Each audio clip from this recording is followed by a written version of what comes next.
Eu quando cheguei, a pessoa pergunta para mim, no contrato com a Ferrari, tinha alguma coisa escrita que você era o segundo piloto? Eu avisei a equipe, se tiver alguma coisa escrita, eu não quero. Eles falaram, não tem. Perfeito, tô dentro. Só que tinha no do Schumacher. No meu... Que era o quê? Mas que dizia o quê? O carro reserva, nunca era meu. Então, era dele. Só que não estava escrito no meu coisa que eu era o segundo. Entendi. Mas, efetivamente, eu era. Então, o que você faz com isso? Você tem que mostrar para eles que você é tão bom quanto para que eles te deem o valor. E foi isso que eu fiz durante o tempo. No meu terceiro, quarto ano de Ferrari, o Michael nem testava mais o carro, porque ele falava, o Rubens é melhor que eu para testar o carro, ele que vai conseguir evoluir muito mais. Então, hoje, o nego lá vai lá, pega lá um carinha que tem grana e bota lá para andar na equipe. E aí, o que acontece? Quando você testa um microfone, o meu microfone é tipo A e o teu é B. Tá. Eles são muito parecidos, tá? O preço é muito parecido, mas pode ser que na tonalidade, para aquilo que você precisa, o B é melhor. Se você não souber decidir em 5 segundos, com uma volta de conhecimento, pode ser que você fique com A e depois você não venha conhecer o C, você não venha conhecer o D. Então, hoje o menino que chega lá com dinheiro, ele não dá a evolução certa para o carro e a equipe começa a ir para baixo. E o cara precisa de dinheiro. Aí ele pega outro com dinheiro que não tem o conhecimento. É um ciclo. Entendi. E vai indo, entendeu? Então, o que a gente tinha na Ferrari, hoje o cara fala assim, pô, todos os campeonatos de construtor que eles ganharam, né? Porque o Schumacher foi campeão e tal. Mas era um conjunto, né? E aí você fala, pô, mas você se sente injustiçado perante o público? Não, porque eu deito a cabeça no travesseiro e eu tenho essa tranquilidade de saber que eu dei meu 100%. Sempre teve essa tranquilidade? Eu não tive sempre, não. Isso foi como eu falei no começo, o processo todo de autoconhecimento era disso também. Porque eu falava, poxa, no começo eu falava, que injustiça, cara. Eu sou muito brasileiro, cara. O cara não me conhece para falar essa porcaria que tá falando. Então, que triste. Eu me sentia triste. Até eu entender que quem que tinha que dar o valor mesmo para mim era eu antes de tudo. A partir do momento que eu dei, foi a hora que houve uma reviravolta e que o cara... Entendeu? Se o cara tem coragem de brincar na minha cara, assim, e ele não ficar sem graça, ele é um cara muito bom. A gente tem que contratar ele para... Mas assim, são 2 em 1 milhão. Entendeu? Eu te confesso que a piada do Rubinho, essa piada, para mim, ela morreu rápido. Eu já... entrevistei muita gente que eu falo, puta, te sacaneei a vida inteira. Mas eu acho que ficou uma piada tão manjada. Pra mim, a minha opção de não fazer a piada do Rubinho não era pelo respeito à carreira do Rubinho, que eu desconhecia, porque, sinceramente, o automobilismo nunca foi minha coisa. Eu jogo basquete. Mas pra mim, a piada manjada sempre foi... E o Caceta e Planeta é uma piada que fez pra caralho. Depois que eu fui entender, quando eu fui te entrevistar a primeira vez, que eu fui ver, porra, olha aqui o que tem... Mas eu acho que as pessoas não se dão muita gente. Hoje em dia mais, porque realmente eu acho que a mesa virou um pouco. Mas não se dão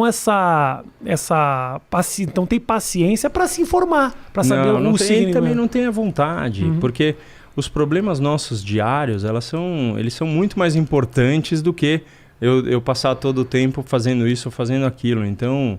Eu fui repórter da Globo por 2 anos. Então, quando eu comecei a fazer perguntas pertinentes, assim, sem faltar respeito, porque uma vez, no ponto, falaram assim, vai lá, entrevista o Massa e pergunta do ano que vem. Eu falei, no grid, isso não se faz. Eu não vou. O cara está concentrado para a corrida, a resposta dele vai ser amarela, não vai. Aí o cara falou, não, você precisa. Eu falei, eu não vou, você pode me mandar embora, mas eu não vou. Então, tem certos processos que você tem que ter, porque é só com um cara que já passou pelo que a pessoa está passando, ele tem como avaliar a situação. Então, com o basquete, por exemplo, você saberia avaliar um momento de ingresso ou não, entendeu? Mas é o teu ponto. O cara expulso de quadra, eu vou lá entrevistar ele para saber o que aconteceu. Porra, não faria isso de jeito nenhum. Então é muito isso. Eu acho que a gente, na vida... São poucos aqueles que têm paz no coração com as atitudes, né?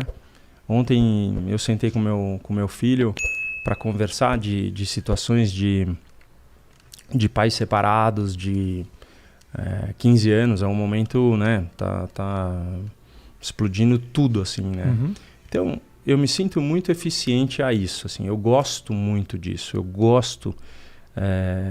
Eu coloco muito amor a coisa. Eu posso quebrar a cara, mas no momento em que eu coloquei amor a mim, a saber o que eu dei, assim, meu, aquilo... Ainda bem que a gente testou, hein? Tinha me contaminado já, o Rubim. Eu daqui a pouco quero Nós um pouco d'água. Pega um pouquinho d'água pro Rubim. Somos grandes contaminadores. Eu fui para os Estados Unidos. Nesse nariz nosso aqui, velho, tossiu, contamina um estado inteiro. Vamos lá. Pega uma aguinha pro Mas Rubim. No momento em que você tem isso muito claro, assim, sabe? Do quanto você já se dedicou e o quanto que você sabe que deu certo e o quanto que não sabe. Claro. O quanto que você Só sabe quem que deu sabe certo. isso é você. Só? Com certeza, não tem sentido.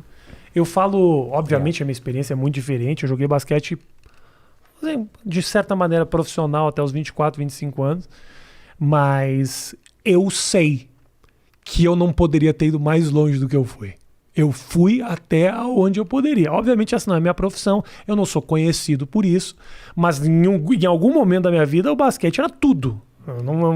Eu trabalhava, fazia minhas coisas, mas o meu envolvimento 100% era esse. Eu me meti até onde eu podia. Joguei uma liga nacional, fui campeão estadual, adulto. Eu não poderia ter ido mais. O meu nível era esse.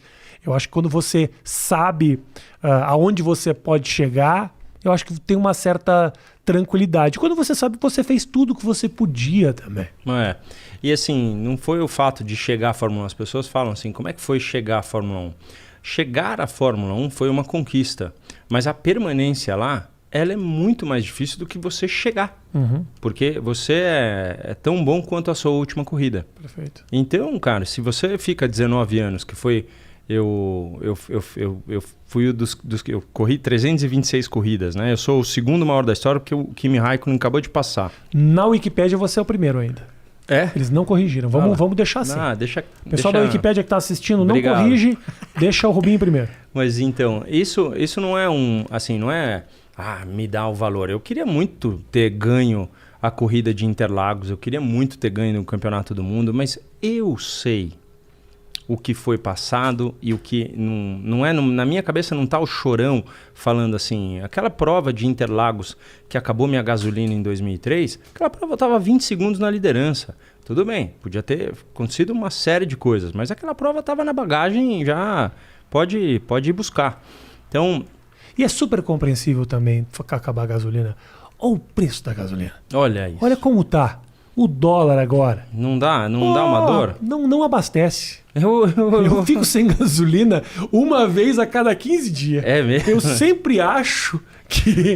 lembro de você. Não me liga, hein? Eu lembro de você. Liga. Porque eu falo, não, dá. Não, sempre eu falo que dá. Aí meu namorado fala, Rafael, vai acabar esta merda. Não, a gente chega. Mas é isso, é uma coisa muito do ser humano, né? Vai dar, não vai acontecer comigo, não vai não sei o quê. Assim que acontece os acidentes de carro, cara. Os caras, eu acho que dá pra passar, eu acho que vai, e bom. O piloto, ele tem que passar por uma situação de... ele tem que ter a arrogância de saber que ele é foda. Que ele é foda, mas ao mesmo tempo... ele tem que ter o limite do que é palpável, porque senão você vai tentar... O cara fala para ele assim, olha, você freia no 100, é uma curva de quarta marcha e tal, ele vai e tenta fazer a pé embaixo em sexta, entendeu? Uhum. Esse cara, ele sai, não é que ele bate, ele sai do autódromo, ele cai do outro lado, entendeu? Então, cai na avenida. É um cara que ele precisa ter... E acontece muito, tem crianças que não tem muita noção. E assim, quando eu estou numa palestra que o cara me pergunta assim, o meu filho está tentando seguir carreira, qual é o teu maior coisa para falar para ele? A maior coisa que eu tenho para falar para ele é assim, é ele que gosta ou é o pai? Uhum. Porque se for o pai... Já era. Vai chegar uma hora em que ele não tem futuro nenhum.